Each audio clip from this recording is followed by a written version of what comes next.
शुभ प्रभात प्यारे बच्चों। Divine public school Mohanapur Gorakhpur के वीडियो पाठशाला में आपका बहुत बहुत स्वागत है।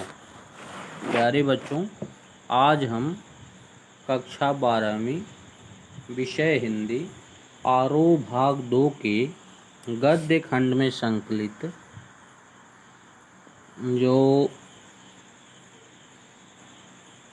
चौथा अध्याय है पहलवान की ढोलक, फणीश्वर नाथ रेणु की रचना है, कहानी विधा की रचना है और बहुत ही मार्मिक रचना है। तो आइए सबसे पहले लेखक का जीवन परिचय देखते हैं। हिंदी साहित्य में आंचलिक उपन्यासकार के रूप में प्रतिष्ठित कथाकार फणीश्वर नाथ रेणु का जन्म 4 मार्च 1921 को बिहार के पूर्णिया जिले के औराही हिंगना में हुआ था। इन्होंने सन 1942 ईस्वी के भारत छोड़ो आंदोलन, जिसको गांधी जी ने चलाया था, भारत छोड़ो आंदोलन में बढ़ चढ़कर हिस्सा लिया। सन 1950 में नेपाली जनता को राजशाही दमन से मुक्ति दिलाने के लिए भरपूर योगदान दिया। इनकी साहित्य साधना व राष्ट्रीय भावना को मद्देनज़र रखते हुए भारत सरकार ने इन्हें पद्मश्री से अलंकृत किया। 11 अप्रैल 1977 को पटना में इनका देहावसान हो गया। आपकी रचनाएं हैं। कथा साहित्य में रेणु का प्रमुख स्थान है। आपका बहुत चर्चित उपन्यास है मैला आंचल, परती परिकथा, दीर्घपता, कितने चौराहे। आपका कहानी संग्रह है ठुमरी, अगिनखोर, आदिम रात्रि की महक, एक श्रावणी दोपहर की धूप। संस्मरण आपने लिखा है ऋण जल, धन जल, वन तुलसी की गंध, श्रुत अश्रुत पूर्व। रिपोर्टाज आपने लिखा है नेपाली क्रांति कथा। इन तमाम रचनाएं 5 खंडों में रेणु रचनावली के नाम से प्रकाशित होती हैं और आपने उसमें देने का कार्य किया। कहते हैं कि हिंदी साहित्य में फणीश्वर नाथ रेणु आंचलिक साहित्यकार के रूप में प्रसिद्ध हुए। इन्होंने विभिन्न राजनैतिक व सामाजिक आंदोलनों में भी सक्रिय भागीदारी रही। इनका यह भागीदारी एक ओर देश के निर्माण में सक्रिय रही तो दूसरी ओर रचनात्मक साहित्य को नया तेवर देने में भी सहायक रहा। 1954 में इनका उपन्यास मैला आंचल प्रकाशित होता है। इस उपन्यास में हिंदी उपन्यास विधा को नई दिशा दी, अर्थात इसमें उन्होंने इस रूप में लिखने का कार्य किया कि सब कुछ एक नए तरीके से, अपने यथार्थ को, अपने परिवेश को, अपनी सामाजिक स्थिति को एक नए तरीके से देखने को मिलता है। हिंदी जगत में आंचलिक उपन्यासों पर विमर्श मैला आंचल से ही प्रारंभ होता है, अर्थात आंचलिक उपन्यासों की रचना का प्रथम श्रेय इन्हीं को जाता है और उस पर जो विमर्श होता है वह इन्हीं के उपन्यास से देखा जाता है। आंचलिकता मीन्स क्या होता है? अपने अंचल की, अपने क्षेत्र की, अपने परिवेश की, अपने माटी की, अपनी भूमि की महत्ता आदि को विस्तृत रूप में बताना, उसकी जो कुछ, अर्थात अपने अंचल की विशेष बातों को करना। फिर कहते हैं कि लोकगीत, लोक संस्कृति, लोक भाषा एवं लोक नायक की इस अवधारणा से भारी भरकम चीज एवं नायक की जगह अंचल को ही नायक बना डाला, ऐसी रचना करने वाले फणीश्वर नाथ रेणु हैं। उनकी रचनाओं में अंचल कच्चे और अनगढ़ रूप में ही आते हैं, इसलिए उनका यह अंचल एक तरफ शस्य श्यामल है तो दूसरी तरफ धूल भरा और मैला भी। आज़ादी मिलने के बाद भारत में जब सारा विकास शहरों में केंद्रित होता जा रहा था, तो ऐसे में रेणु ने अंचल की समस्याओं को अपने साहित्य में स्थान दिया।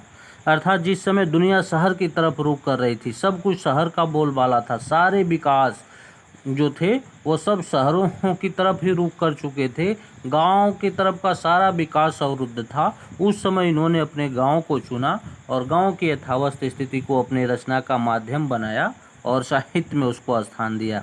इनकी रचनाएं इस अवधारणा को भी पुष्ट करती हैं कि भाषा की सार्थकता बोली के साहचर्य में ही है।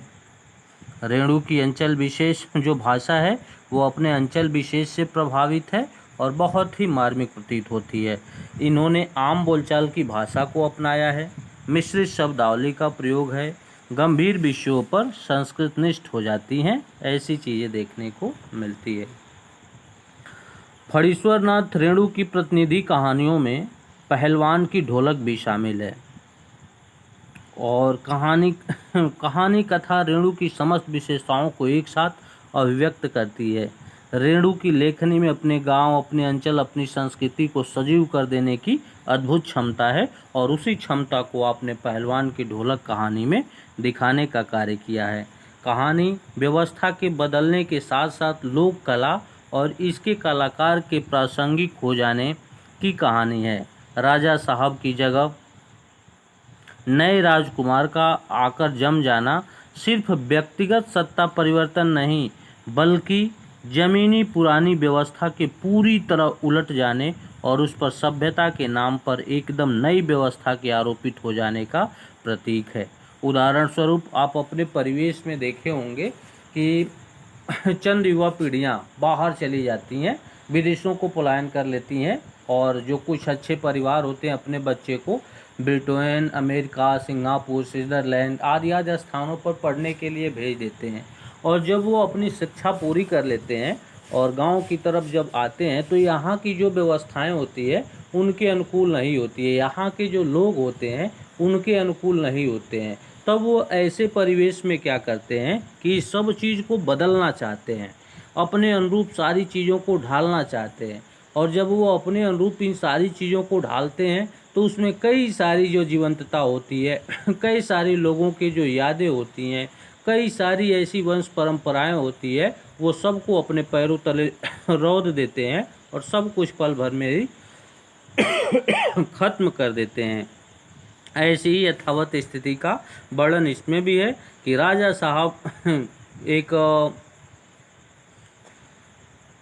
अपने राज्य के मान मर्यादाओं, शान शौकत आदि को बरकरार रखे हुए थे और उनके पुत्र का आना होता है। उन जो शान शौकत और मान मर्यादाएं थी उस लोक की मान मर्यादाएं थी और उस लोक की मान मर्यादाएं थी कि अपने परिवेश में जो राजा महाराजा हुआ करते थे वो घोड़े के शौकीन हुआ करते थे, वे हाथियों के शौकीन हुआ करते थे, अच्छे जानवरों के, पशुओं के, अच्छे बैलों के शौकीन हुआ करते थे, पहलवानों को पालने का शौक हुआ करता था।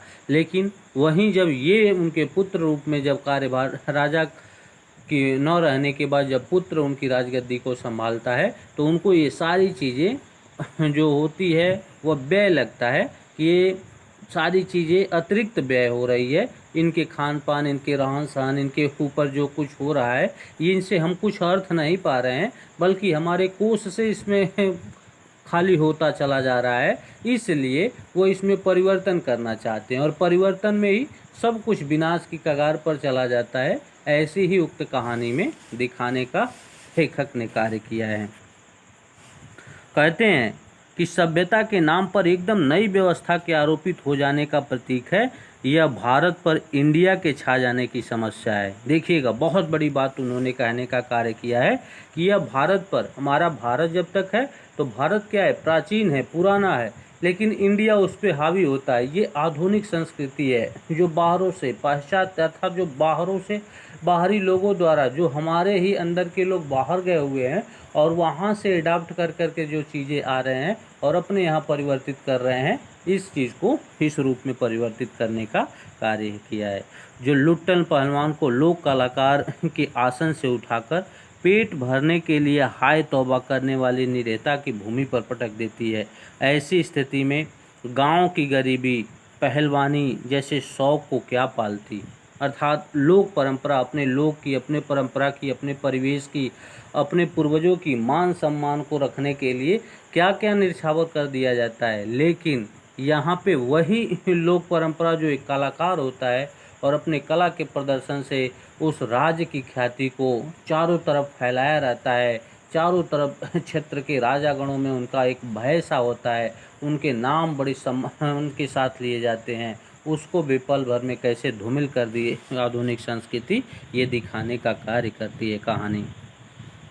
फिर कहते हैं कि फिर भी पहलवान जीवट ढोल के बोल से अपने को न सिर्फ जिलाए रखता है बल्कि भूख व महामारी से दम तोड़ रहे गांव को मौत से लड़ने की ताकत भी प्रदान करता है। लेकिन पहलवान में अदम्य साहस होता है, अदम्य क्षमता होती है और एक महामारी में भी लोगों को विशेष तरीके से शक्ति प्रदान करता है। ऐसी चीज़ें देखने को मिलती है। इन विशेषताओं के साथ रेणु की यह कहानी व्यवस्था के बदलने के साथ साथ लोक कला और इसमें कलाकार के अप्रासंगिक हो जाने की कहानी है। राजा साहब की जगह नए राजकुमार का आकर जाना सिर्फ व्यक्तिगत सत्ता परिवर्तन नहीं बल्कि जमीनी पुरानी व्यवस्था को पूरी तरह उलट जाने और उस पर सभ्यता के नाम पर एकदम नई व्यवस्था के आरोपित हो जाने का प्रतीक है। भारत पर इंडिया के छा जाने की समस्या है जो लुट्टन पहलवान को लोक कलाकार के आसन से उठा करके दूसरी तरफ रख देती है। ऐसी यथावस्थ स्थिति देखने को उक्त कहानी में मिलती है और निश्चय ही यह पाठ हमारे मन में कई ऐसे प्रश्न छोड़ जाता है कि किस रूप में कैसी व्यवस्था रही होगी, क्या उनके जीवन का ऐसा करना उचित रहा होगा या उनके जीवन का ऐसा कौन सा उद्देश्य हुआ रहा होगा, ऐसे उनकी क्या पूर्ति हुई होगी आदि, या क्या ऐसा करना उचित रहा होगा। इस तरह से कई सारे हमारे मन में प्रश्न बनता है और क्या नई पीढ़ियों को इस तरह करना चाहिए आदि आदि की विभिन्न प्रश्नों के रूप में हमारे मन में ऐसी जिज्ञासाएं छोड़ करके कहानी जाती है कि आजीवन हम इनको तलाशते रहते हैं, ढूंढते रहते हैं और ये दिखाई नहीं देता है। तो आइए पाठ को स्टार्ट करते हैं और देखते हैं कि इसमें किस चीज़ का अत्यधिक बोलबाला है और कैसे इसको अपने शब्दों में पिरोने का लेखक ने कार्य किया है। अपने परिवेश को शब्दों के माध्यम से बयां कर देने की कोई अद्भुत कला जानता है तो वो फणीश्वर नाथ रेणु हैं। जाड़े का दिन, अमावस्या की रात, ठंडी और काली। लेखक कहता है एक तो जाड़े का दिन है और दूसरे से अमावस्या की रात है, ठंडी और एकदम काली, अर्थात सब कुछ एकदम सन्नाटा, चारों तरफ भयंकरता दिखाई दे रही है। मलेरिया और हैजे से पीड़ित गांव भरयात शिशु की तरह थर थर काँप रहा है। कहते हैं मलेरिया और हैजे दो भयावह बीमारियां हैं और यह बीमारियां एक हवा की तरह, हवा में ही, एक ऑक्सीजन में ही, हवा में ही हमारे चारों तरफ वातावरण में ऐसे संक्रमण छोटे छोटे जीवाणुओं के रूप में कह सकते हैं फैल जाती है और सबको अपने आगोश में ले लेती है। अर्थात ढेर सारे 80-90% लोगों को अपने आगोश में ले लेती है। 10-20% ऐसे लोग होते हैं जो इससे उनके पास तक ये नहीं पहुंच पाती या वो इसके पास तक नहीं पहुंच पाते, बचे रहते हैं। कहता है भरताई शिशु की तरह थर थर काँपने लगते हैं। भरयात मीन्स होता है भय से पीड़ित बच्चे की तरह काँप रहा होता है पूरा परिवेश, पूरे गांव के गांव लोग, पूरे अपने ही क्षेत्र मोहल्ले के जो लोग होते हैं वे इसके डर से काँप रहे होते हैं। पुरानी और उजड़ी बांस फूस की झोपड़ियों में अंधकार और सन्नाटे का सम्मिलित साम्राज्य है। कहता है गांव का जो परिवेश होता है तो कहीं झोपड़ियाँ होती है, कहीं छप्पर होते हैं, कहीं खपड़ेल, कहीं टीन, कहीं छत, इस तरह के परिवेश देखने को मिलते हैं। उनमें से झोपड़ियों में अंधकार और सन्नाटे सम्मिलित साम्राज्य है, अंधेरा और एकदम निस्तब्धता। निस्तब्धता मीन्स क्या होती है? एकदम गतिहीनता, एकदम भयंकर, सब कुछ शांत, एकदम सब कुछ शांतमय हो जाना, ऐसी स्थिति दिखाई देता है। अंधेरी रात चुपचाप आंसू बहा रही थी और उसमें रात अपने गति से आगे की तरफ बढ़ रही थी। निस्तब्धता करुण और सिसकियों को और आहों को बलपूर्वक अपने हृदय में दबाने की चेष्टा कर रही थी और जो उसकी निस्तब्धता थी अर्थात गतिहीनता थी, वह उस करुणा को अर्थात जो लोगों की पीड़ा थी, जो लोगों की मनोदशा थी, उनकी जो सिसकियाँ अर्थात उनकी जो रोने की आवाज़ थी, उनकी आहों को, जो उनके मन से उस बीमारी के प्रति जो प्रतिकार निकलता था, उसको बलपूर्वक अपने हृदय में दबाने की चेष्टा कर रही थी। आकाश में तारे चमक रहे थे और ऊपर आसमान में तारे टिमटिमा रहे थे। पृथ्वी पर कहीं प्रकाश का नाम नहीं था और पृथ्वी पर कहीं किसी के घर में कोई उजाला नहीं दिखाई दे रहा था। आकाश से टूटकर यदि कोई भावुक तारा पृथ्वी पर जाना भी चाहता तो उसकी ज्योति और शक्ति रास्ते में ही शेष हो जाती थी।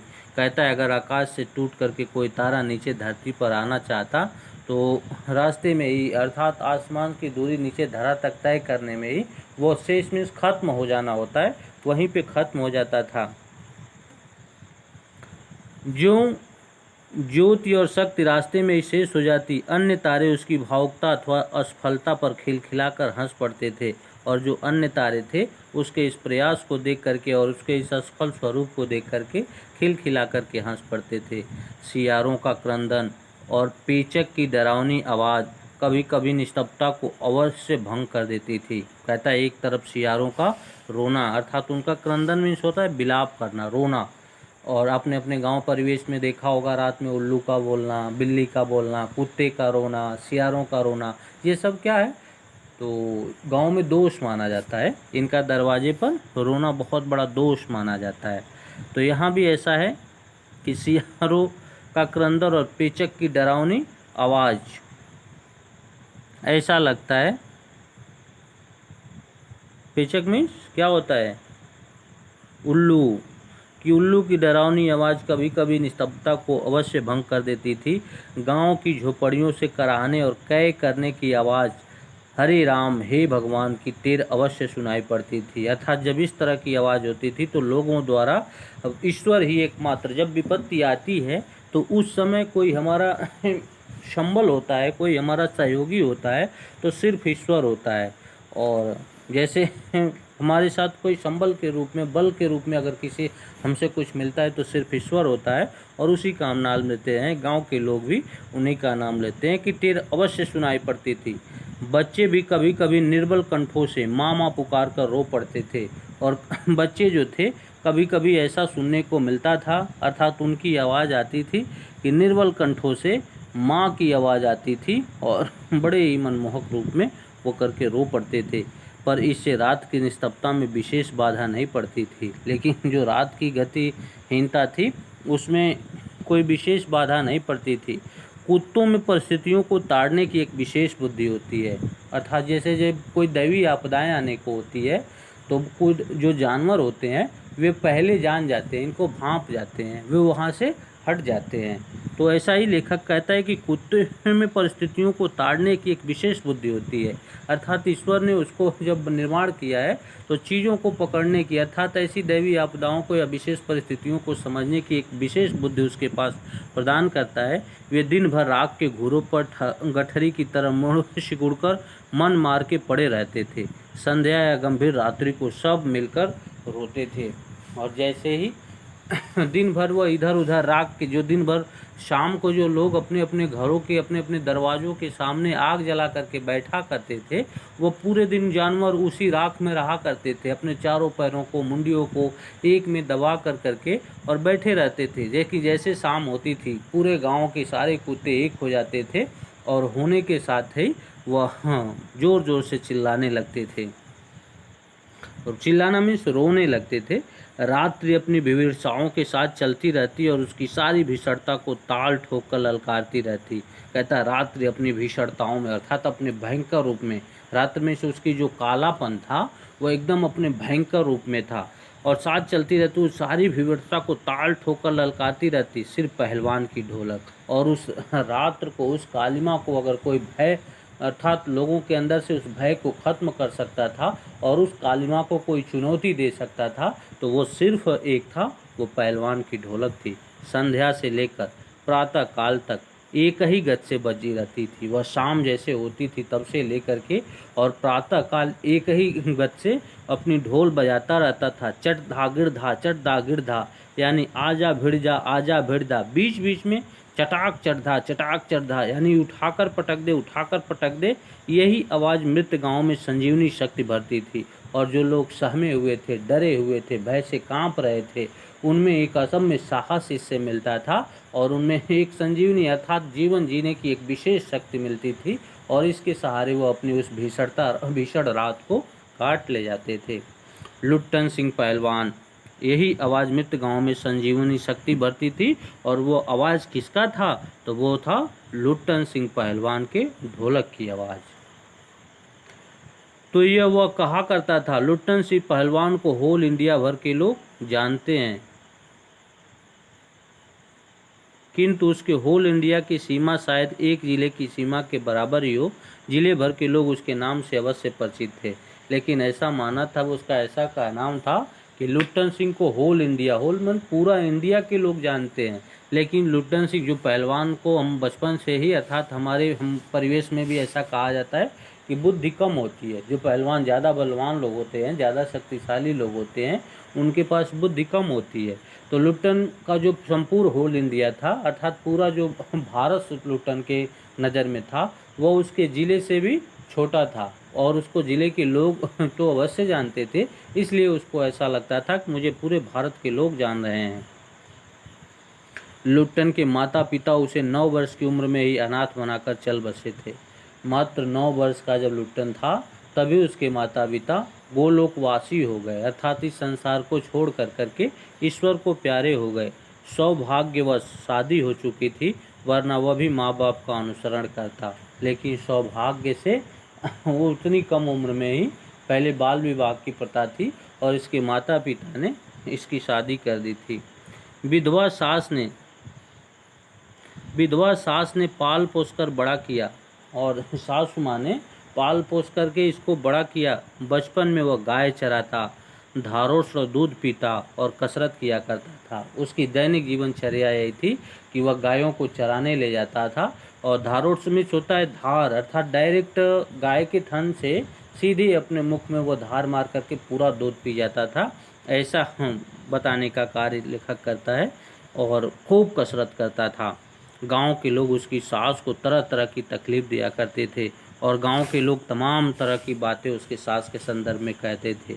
लुट्टन के सिर पर कसरत की धुन लोगों को बदला लेने के लिए सवार हुई थी और लुट्टन बच्चा था, अबोध था, लेकिन वह अपनी सास जो सास उसको पाली हुई थी उनके विषय में अगर कोई भला बुरा कहे यह उससे बर्दाश्त नहीं होता था और उनसे बदला लेने के लिए यह अपने आप को पूरी तरह से शक्तिशाली बनाता था। खूब कसरत व्यायाम करता था, खूब मन से शारीरिक सौष्ठव में पूरी तरह से निपुण था। कसरत की धुन को बदल देने और लुट्टन के सिर पर कसरत की धुन लोगों को बदला लेने के लिए सवार हुई थी। नियमित कसरत ने किशोरावस्था में ही उसके सीने और बाहों को सुडौल तथा मांसल बना दिया था और इतनी कसरत किया था कि बचपन में ही अर्थात जैसे वो किशोरावस्था में पहुंचा, जैसे 14, 15, 16 वर्ष की अवस्थाओं में पहुंचा, यानी 12 से 18 वर्ष के बीच की जो अवस्था होती है वो किशोरावस्था होती है। तो इन अवस्थाओं में जैसे वो पहुंचता है तो उसके बाँह, उसकी छाती पूरी तरह से सुडौल दिखाई देती है और मांसल अर्थात पूरी तरह मांस से भरी हुई।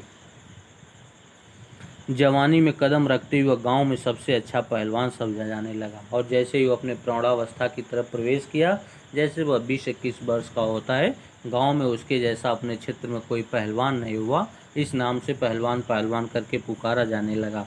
लोग उससे डरने लगे और वह दोनों हाथों को दोनों ओर 45 डिग्री की दूरी पर फैलाकर पहलवानों की भांति चलने लगा और इसका अंदाज़ा उसे मिल गया कि अब हमसे गांव के लोग भय खा रहे हैं। तब वो 45 अंश की डिग्री पर अपनी दोनों बाहों को ऊपर की तरफ फैला करके और मजता हुआ चलने लगता था। वह कुश्ती भी लड़ता था। एक बार वह दंगल देखने श्यामनगर मेला गया। श्यामनगर में राजशाही परंपरा चलती थी, वहाँ श्यामनगर के राजा हुआ करते थे और राजा के यहाँ भयंकर मेला लगता था। उसमें कुश्ती का आयोजन, जैसे हमारे यहाँ गोरखनाथ का मेला लगता है, तो उस मेले में क्या होता है, सर्कस देखते हैं। हम सारे लोग सर्कस देखने जाते हैं, वहाँ विभिन्न तरह के सर्कस आते हैं और उसमें सर्कस होता है। ऐसे मेले में वो प्राचीन समयों में कुश्ती हुआ करती थी। इस तरह के घोड़े की रेस हुआ करती थी, कुश्ती हुआ करती थी। आपने भेड़ ओड़ को नाम सुना होगा, तो भेड़ लड़ाए जाते थे, मुर्गे लड़ाए जाते थे, अर्थात ये लोगों का अपना पसंदीदा खेल हुआ करता था और ये मेले आदि में इस तरह के आयोजन हुआ करते थे। आप शायद नहीं जानते होंगे, प्राचीन काल के लोग जैसे लंबी कूद होती थी ऐसे गिर्रा मारते थे, अर्थात दौड़ करके आते थे और कई फीट तक ऊंची कूद जैसे हम कूदते हैं वैसे वो अपनी शरीर को तोड़ मड़ोड़ के ऊपर लाते थे, गिरते थे। लोगों का शौक हुआ करता था और उस समय के सबसे प्रिय खेल हुआ करते थे। तो वह दंगल देखने श्यामनगर के मेला गया। पहलवानों की कुश्ती और दांव पेच देखकर उससे नहीं रहा गया। जवानी की मस्ती और ढोल की ललकारती हुई आवाज़ ने उसकी नसों में बिजली उत्पन्न कर दी। और कहते हैं ये एक तो पहलवान था, दूसरे कसा हुआ था और तीसरे अपने जवानी के चरमोत्कर्ष पर था, वह कहाँ रोक पाता। जैसे श्यामनगर के मेले में ढोल की आवाज़ सुना और पहलवानों को जब वह अखाड़े में देखा तो इसकी जो नसों में ब्लड था वह बिजली की भांति चलने लगा। इतनी तेज गति से इसका ब्लड शरीर में दौड़ने लगा कि ये किसको पाता तुरंत फाड़ देता, तुरंत पटक देता। इस तरह का आत्मबल इसको मिलने लगा था, इस तरह की इसकी शक्ति, शेर की तरह एकदम इसके सारे शरीर पूरी तरह से सक्रिय हो गए थे। उसे बिना कुछ सोचे समझे दंगल में शेर के बच्चे को चुनौती दे दी और शेर के बच्चे को उसने ललकार दिया। शेर के बच्चे का असल नाम चांद सिंह था। वो अपने गुरु पहलवान बादल सिंह के साथ पंजाब से पहले पहल श्यामनगर मेले में आया था और शेर उसकी उपाधि थी और उसका मूल नाम चांद सिंह था और पंजाब का रहने वाला था। अपने गुरु पहलवान बादल सिंह के साथ वह सबसे पहली बार श्यामनगर के मेले में आया था। सुंदर था, जवान था, अंग प्रत्यंग से सुंदरता टपक रही थी, अर्थात पूरी तरह शारीरिक रूप से वह भी हष्ट पुष्ट और एकदम स्वस्थ, और ईश्वर ने उसको शरीर दिया था एकदम चमचमाती मांसों से पूरी तरह भरा हुआ और एकदम पहलवानों की तरह सुंदर शरीर ईश्वर ने उसे प्रदान की थी और पूरी कसी हुई शरीर। 3 दिनों में ही पंजाबी और पठान पहलवानों के गिरोह के अपनी जोड़ी और उनके सभी पट्टों को पछाड़ शेर के बच्चे की टाइटल प्राप्त कर ली थी और उसने 3 दिन में ही अपने समकक्ष या अपने से थोड़े बड़े उम्र के लोगों को पटक कर करके और उसने शेर का दर्जा प्राप्त कर लिया था। इसलिए वह दंगल के मैदान में लंगोट लगाकर एक अजीब किलकारी भरकर छोटी दुल्की लगाया करता था और इसलिए जब उसे बहादुरी हासिल हो गई थी, कोई उससे लड़ना अब नहीं पसंद करता था, कोई उसका इतना खौफ हो गया था कि अब उससे लड़ने से सारे लोग डरते थे, कोई उसको दबा नहीं पाता था, तब वो लंगोट बांधे और उसी अखाड़े में इधर उधर घूमा करता था। देसी नौजवान पहलवान उससे लड़ने की कल्पना से भी घबराते थे और जो स्थानीय पहलवान थे वो उसकी लड़ने की सोच अर्थात मन में जो ख्याल ही आता था तभी घबरा जाते थे। और इस तरह की बात की कोई दूसरे जगह से आकर के और राजा के क्षेत्र में किसी को पटक करके चला जाए, ये राजा को बर्दाश्त नहीं होता था, राजा की बड़ी बेइज्जती होती थी। इसलिए राज में पहलवान पाले जाते थे कि ताकि अपने राज की गरिमा बरकरार रहे, हमारे राज का भय चारों तरफ बना रहे और हमारे राज का नाम होता रहे। ऐसे पूर्वजों की सोच हुआ करती थी, इसकी ख्याति प्रसिद्धि चारों तरफ फैली रहे, इसलिए वो अपने राज दरबार में पहलवान पालते थे। फिर कहते कि अपनी टाइटल से प्रमाणित करने के लिए चांद सिंह बीच बीच में दहाड़ता फिरता था। श्यामनगर के दंगल और शिकार प्रिय वृद्ध राजा साहब उसे दरबार में रखने की बातें ही कर रहे थे कि लुट्टन ने शेर के बच्चे को चुनौती दे दी और श्यामनगर के राजा दंगल और शिकार प्रिय राजा जो थे अर्थात उनको शिकार बड़ा पसंद था और हाथी घोड़े के पहलवानों के बहुत ही शौकीन हुआ करते थे राजा साहब, वह चांद सिंह को अपने यहाँ रखना ही चाहते थे। तब तक लुट्टन ने शेर के बच्चे को चुनौती दे दी। सम्मान प्राप्त चांद सिंह पहले तो किंचित उसकी स्पर्धा पर मुस्कुराया, फिर बाज की तरह उस पर टूट पड़ा। पहले वो लगा कि इस वैसे ही ये कह रहा है, ये नहीं लड़ सकता है, लेकिन जैसे पल भर में ऐसा प्रतीत हुआ कि वह बाज की तरह उस पर टूट पड़ा। शांत दर्शकों की भीड़ में खलबली मच गई और जैसे कुश्ती का पूरी तरह से उत्साह नहीं था, छोटे मोटे पहलवान लड़ रहे थे और सारे लोग अपने मेले में कोई कुछ ले रहा था, कोई कुछ ले रहा था, कोई कुछ देख रहा था, कोई कुछ खा रहा था, सब लोग अपने में व्यस्त थे।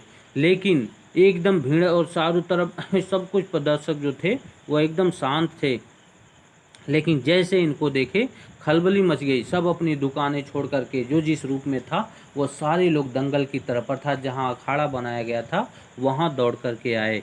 पागल है पागल, मरा ये मरा। और जैसे उसके पकड़ जो थी चाँद सिंह की, वो बहुत कस के थी, बहुत तगड़ी पकड़ थी। और जब उसको इस रूप में देखे तब लोग उसकी तरफ, अर्थात जो पहलवानों में आपने देखा होगा जो शक्तिशाली होता है, लोगों का झुकाव उसकी तरफ चला जाता है। तो सारे लोग चाँद सिंह की तरफ चले गए और वो उसको बार बार से कर करके कि मार दिया, पागल है, दाब दिया, ऐसा कर दिया, वैसा कर दिया। लोगों के मुख से वाहवाही निकलने लगी, तेज तेज में आवाज़ होने लगी, नगाड़े बजने लगे और जहाँ तक उसकी आवाज़ जाती थी वहाँ से लोग सब भाग कर करके और उस मैदान में आने लगे। परवार बहादुर लुट्टन बड़ी सफाई से आक्रमण को संभाल कर निकल कर उठ खड़ा हुआ, लेकिन उनकी दाव पेच को काटकर लुट्टन बड़ा ही सफाई से और बड़े ही बारीकी तरीके से बाहर आ गया और बाहर आकर के खड़ा हुआ और पैतरा दिखाने लगा। राजा साहब ने कुश्ती बंद करवाकर लुट्टन को अपने पास बुलाया और चारों तरफ अखाड़े पर लुट्टन घूमने लगा। राजा साहब थोड़ी देर के लिए कुश्ती रुकवा देते हैं और लुट्टन को अपने पास बुलाते हैं और समझाया कि अंत में उसकी हिम्मत की प्रशंसा करते हुए 10 रुपये का नोट देकर कहने लगे, जाओ मेला देखकर घर चले जाओ। और बच्चे के इस शरारत पर कि कहीं चाँद सिंह उसको मार न दे, उसको पटक न दे और इससे कहीं वो गहरी चोट न इसको आ जाए, तब उनको बुला करके श्यामनगर के राजा साहब ने उसको 10 रुपये का नोट दिया और कहा, बच्चे जाओ, अभी तुम्हारी उम्र इससे लड़ने की नहीं हुई है, तुम खेलो खाओ और जाओ मेले में कुछ खा पी करके घर चले जाओ। नहीं सरकार, लड़ेंगे, हुक्म हो सरकार।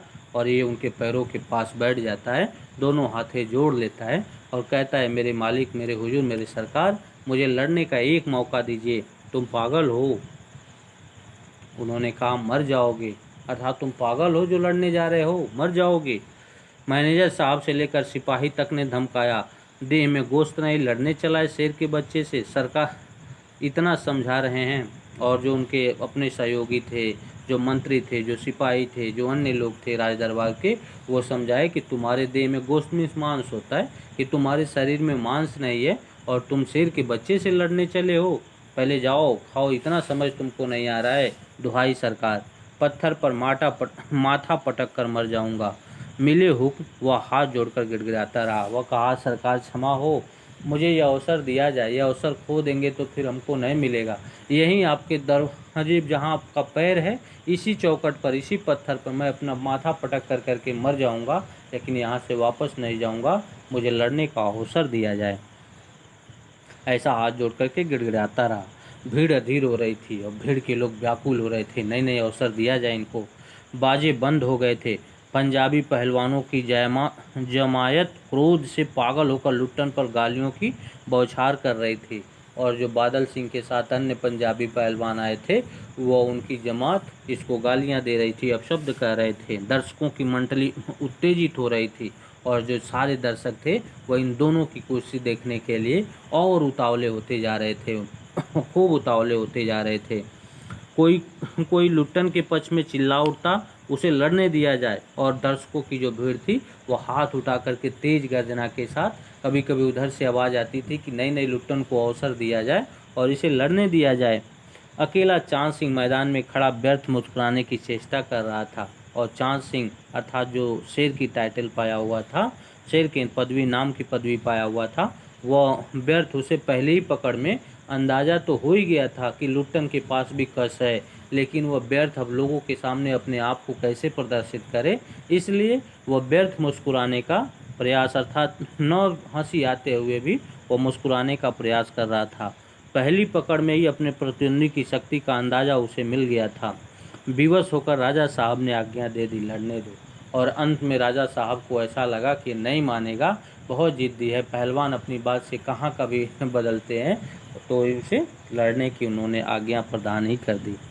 बाजे बजने लगे, दर्शकों में फिर उत्तेजना फैली, कोलाहल बढ़ गया। बाजे फिर से, ढोलक नगाड़े बजने लगे, लोगों में फिर से जोश भर गया, तेज तेज आवाज़ होने लगी। सारे लोग अपनी अपनी दुकानें छोड़, खेत खलिहान छोड़, सब उधर की तरफ दौड़ने लगे। चारों तरफ लोगों में कोलाहल तथा हलचल मच गई। मेले के दुकानदार दुकान बंद करके दौड़े। चाँद सिंह की जोड़ी, चाँद की कुश्ती हो रही है कि चाँद सिंह की टक्कर का पहलवान मिल गया है, और दूसरी बात थी कि हमारे क्षेत्र का पहलवान मिल गया है, स्थानीय पहलवान मिल गया है, जो चांद सिंह को टक्कर दे रहा है। चांद सिंह नामी पहलवान था, शेर की टाइटल पाया हुआ था और हमारे परिवेश का पहलवान उसको टक्कर देने के लिए तैयार हुआ है। ये सोच कर करके सारे लोग दौड़ने लगे। चट धा गिड़ धा चट धा गिड़ धा ढोलक बजने लगी और ढोलक की आवाज़ दी थी कि चट धा गिड़ धा चट धा गिड़ धा। भरी आवाज़ में एक ढोल जो अब तक चुप था बोलने लगा, ढाक ढीना ढाक ढीना ढाक ढीना। अब लुट्टन उसको अपने मन ही मन कल्पना करने लगता है कि लुट्टन कहता है मन ही मन कि ढोलक हमको कह रही है कि वाह पट्टे वाह पट्टे। लुट्टन को चांद ने कसकर दबा लिया था और लुट्टन को पूरी तरह चांद ने अपने आगोश में ले लिया था, अपने बाहों में पूरी तरह से पकड़ लिया था। अरे गया गया। दर्शकों ने इस तरह की विभिन्न बातें कहने लगे और उधर से आवाज़ आने लगी। दर्शकों कहने लगे, दर्शकों ने तालियां बजाई, हलवा हो जाएगा हलवा। हंसी खेल नहीं, शेर का बच्चा है बच्चू, तुम उससे लड़ने गए हो, अभी वो धूल चटा देगा इसको। इस तरह की विभिन्न फप्तियाँ लोगों की होने लगी। चट गिरधा चट गिरधा चट गिरधा। अब उसे ढोल से ही संबल मिलने लगा कि मेरे साथ मेरी ढोल ही मात्र अब रह गई थी। जो सारे लोगों का विचार था वह चंद अगर छोड़ दिया जाए तो सब चांद सी की तरफ थे और ढोल ही एकमात्र इसका सहारा है। फिर चट धा गिड़ धा चट धा गिड़ धा। फिर कहते हैं कि मत डरना मत डरना मत डरना।